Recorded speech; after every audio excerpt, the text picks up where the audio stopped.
kembali lagi di channel Rating. Pada video kali ini kita akan membahas mengenai steering di mobil. Jadi lebih tepatnya oli power steering, karena seringkali kita itu kelupaan untuk melakukan pengecekan pada oli power steering di mobil kita, yang mengakibatkan nanti itu banyak masalah di bagian setir ya, bisa aja berat, dan nanti akan saya sebutkan satu persatu dan kenapa sih kita harus mengganti oli power steering itu, sekalipun untuk steering di mobil kita itu masih enteng atau masih enak. Nanti akan saya jelaskan pada video kali ini. Jadi kalian bisa tonton video ini sampai akhir supaya nanti kalian bisa tahu kalau oli power steering itu juga perlu diganti atau dikuras supaya mobil kita untuk bagian steeringnya itu tetap aman. Dan akan saya sebutkan nanti satu persatu apa saja sih akibatnya ketika kita tidak mengganti oli power steering, dan nanti akan saya jelaskan secara singkat juga untuk cara penggantian pribadinya. Nanti saya akan jelaskan, jadi ikuti terus video ini sampai akhir, jangan di skip ya teman-teman.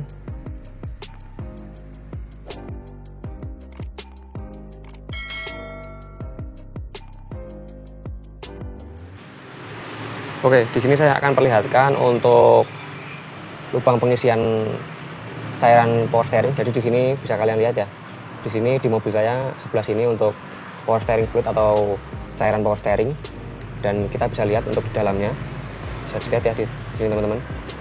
Nah, kita akan membahas dulu untuk fungsi penggantian dari oli power steering. Jadi ini saya punya oli power steering, ini saya nggak di endorse, ini ada sisa di rumah ya. Jadi ini di sini bisa kalian lihat, di sini power steering fluid ya, sama dengan ini tadi. Jadi fungsi yang pertama itu kita harus mengganti oli power steering di mobil kita. Fungsinya untuk menghindari kinerja power steering yang tidak stabil, atau kita menjaga kinerja dari power steering itu sendiri. Jadi kalau misalkan nggak kita ganti, itu bisa jadi untuk steeringnya itu bisa berat atau kurang stabil. Itu juga bisa disebabkan oleh power steering yang memang sudah kadaluarsa atau sudah terlalu lama, ada endapan dan tidak diganti. Nah, untuk yang kedua, fungsinya itu menghindari kerusakan pada power steering di mobil kita. Kalau rusak, seperti yang saya bilang tadi, pasti untuk steeringnya itu akan berat, terus tidak stabil dan nggak enak dipakai. Kemudian untuk yang ketiga, itu kalau kita mengganti oli power steering seperti ini, atau kita kuras, otomatis kita akan menjaga keawetan dari komponen power steering. Komponennya apa aja? Jadi komponen di power steering itu nanti kalau saya ada kekurangan ditambahin ya teman-teman. Jadi di sini ada rack steer di bawah sana. Nanti akan saya perlihatkan untuk gambarnya rack steer yang untuk kita menggerakkan steering. Dan kemudian ada di sini yang namanya pompa power steering. Jadi pompa power steering ini yang memompa oli power steering ini mengalir ke bagian rack steer. Kemudian dia berputar dan menjadikan nanti steering di mobil kita itu enteng. Bayangkan kalau olinya ini nggak kalian ganti atau olinya ini kotor dan sudah tidak maksimal lagi untuk melumasi, pastinya akan tidak awet ya untuk komponen-komponen pendukung seperti ini. Jadi nanti kalau ada kekurangan di penjelasan saya, tolong ditulis di kolom komentar ya teman-teman. Jadi seperti itu untuk fungsi dari penggantian oli power steering.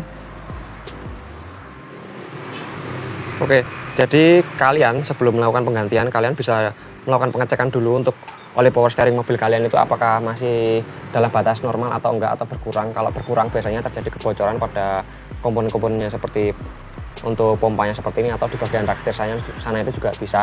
Jadi kalian bisa melakukan pengecekan di bagian indikatornya sini. Nah, ini ada indikator ya teman-teman.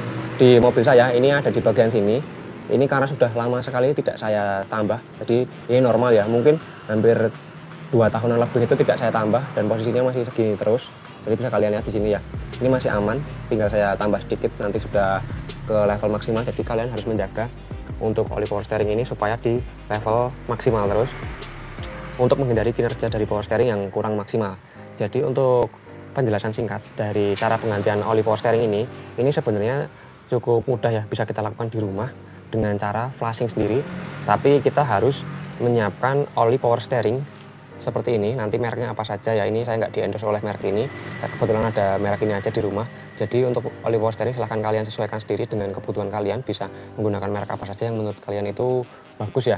Dan untuk penggantian oli power steering ini itu intervalnya ada di 2 tahun sekali atau 40.000 km. Nanti mana yang lebih dulu. Jadi misalkan untuk batasannya itu 40.000 km, bisa kalian ganti di 35.000 biar aman, atau 2 tahun sekali, tergantung dari pemakaian kalian juga ya, apakah intens atau tidak. Jadi untuk penggantiannya secara singkat saya jelaskan. Ini tinggal kalian pastikan dulu untuk lubang yang keluar dari pompa. Jadi ini adalah pompa power steering, dan kemudian ini adalah yang keluar dari pompa. Nah, ini yang akan dicabut teman-teman. Jadi setelah ini kita cabut seperti ini, kemudian kita tutup untuk lubangnya ini, lubang yang di sini, yang di tampungannya ini kita tutup, dan ini kita buang nantinya. Jadi kita siapkan wadah untuk membuang oli yang bekas ini. Kemudian cara flashingnya itu mudah, kita tinggal buka seperti ini, mesin dinyalakan. Nah, kemudian kita tinggal tambahkan aja ke sini terus-terusan sampai dengan oli power steering itu terganti semua atau terflashing semua. Jadi biasanya misalkan kita menggunakan harusnya 2 botol, kita tinggal cek aja yang udah kita buang setelah penggantian itu apakah sudah ada 1 botol baru. Kalau sudah ada 1 botol baru yang sudah terbuang, otomatis kita tinggal memenuhi di bagian tampungan ini aja. Jadi simpelnya seperti itu ya teman-teman. Nanti kalau kurang jelas silahkan kalian tanyakan di komen, nggak masalah. Jadi yang pertama kalian cabut dulu untuk lubang atau pipa yang dari keluaran power steering ini atau pompa power steering ini, kalian buang untuk cairannya yang dari sini, kemudian kalian tutup yang di wadah ini, dan fungsinya itu untuk menambahkan cairan yang baru atau oli power steering yang baru ini ke dalam sini. Kalian flashing terus-terusan sampai dengan warnanya bening, itu juga sudah bisa kalian pastikan bersih. Atau yang saya bilang tadi, misalkan kalian beli untuk normalnya itu 2, kalian bisa beli 3, yang 1 itu bisa untuk memflashing biar olinya itu dia keluar semua dan terganti menggunakan oli power steering yang baru semua, yang bersih, atau bisa dengan indikator oli itu sudah bening kembali. Jadi seperti itu untuk penjelasan singkatnya dari saya. Oke, sekarang kita membahas mengenai resiko jika kita tidak mengganti oli power steering ini. Jadi konsekuensinya banyak ya teman-teman. Ketika kita sudah seharusnya mengganti oli power steering ini tapi tidak kita ganti, itu yang pertama, yang pasti kinerja dari power steering di mobil kita itu akan tidak nyaman, atau bisa jadi berat, atau bisa jadi tidak stabil. Kemudian untuk yang kedua, komponen yang ada di bagian power steering itu bisa cepat aus dan cepat rusak. Untuk yang ketiga, untuk rack steer, terus pompa power steering yang saya bilang tadi, itu bisa cepat rusak karena kekurangan pelumasan atau pelumasan yang kurang maksimal dari oli power steering ini yang sudah tidak layak lagi atau sudah kadaluarsa. Karena memang untuk cairan radiator pun itu juga ada masa kadaluarsanya, dan untuk oli pun juga sama, oli mesin juga sama ya teman-teman. Jadi kalian harus pastikan untuk mengganti oli power steering ini menggunakan oli power steering yang baru. Kalau misalnya kalian nggak bisa menggantinya, ke bengkel juga nggak masalah, tapi nanti ada biaya tambahan. Kalau untuk yang bisa mengganti sendiri di rumah, seperti yang saya bilang tadi, untuk penjelasan singkatnya hanya di flashing saja. Jadi kita tambah dan kita buang seperti itu. Nanti kalau sudah bening, tinggal kita tutup lagi di bagian sininya dan selangnya kita sambungkan lagi. Jadi seperti tadi ya, untuk resiko ketika kita tidak mengganti oli power steering ini. Jadi kita harus memperhatikan setiap 2 tahun sekali atau 40.000 km sekali. Nanti mana yang lebih dulu atau bisa dikurangi juga nggak masalah. Seperti yang saya bilang tadi, 35.000 juga boleh, lebih baik lagi malahan. Jadi seperti itu ya untuk resikonya. Jangan sampai kalian lupa untuk melakukan penggantian oli power steering ini yang biasanya disepelekan oleh pemilik mobil karena power steeringnya masih enak-enak aja dan tidak perlu mengganti oli power steering, padahal itu penting sekali ya teman-teman.